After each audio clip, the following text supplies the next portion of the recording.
Alright, so in Judge 14, Samson's story officially begins, and it's dramatic from the start. We begin to see the contrast between his great strength and his personal flaws, especially his impulsiveness and attraction to Philistine woman, okay? So the first part of the chapter covers Samson wants a Philistine wife, okay? Samson sees a Philistine woman in Timnah and tells his parent, I have seen a woman, now get her for me as my wife. His parents protest. Can you marry an Israelite? But Samson insists, and the text adds something important.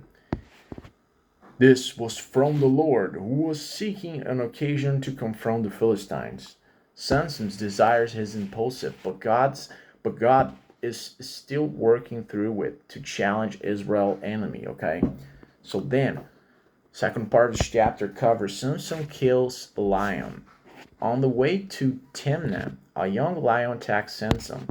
The Spirit of the Lord comes powerfully and he kills the lion with his bare hands. He tells no one. And later, when passing the carcass, he finds a swarm of bees and honey inside it and eats it. This breaks Nazarite purity rules touching a dead body, but he doesn't seem to care, okay? The third part of the chapter covers the wedding feast and the riddle. At the wedding, Samson hosts a 7-day feast, probably with drinking, another Nazarite issue.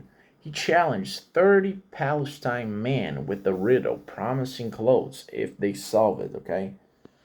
It goes like this. Out of the eater came something to eat. Out of the strong came something sweet, okay? So this refers to the lion and the honey. So they can solve it. So they threaten Samson's bride. She pressures Samson, crying for days. And he finally tells her. She tells the man who solved the riddle on the last day. The fourth part of the chapter covers Samson's anger and revenge. Furious, Samson says, if you had not plowed with my heifer, you would not have solved my riddle. The Spirit of the Lord comes again, and he kills 30 Palestinians in Ashkelon, taking their clothes to pay his debt.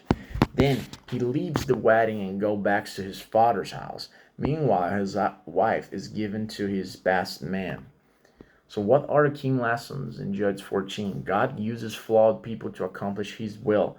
Samson acts on impulse, not godly wisdom, yet God still uses the situation to challenge the Philistines. Second lesson, Samson's strength is spiritual, but his decisions are carnal.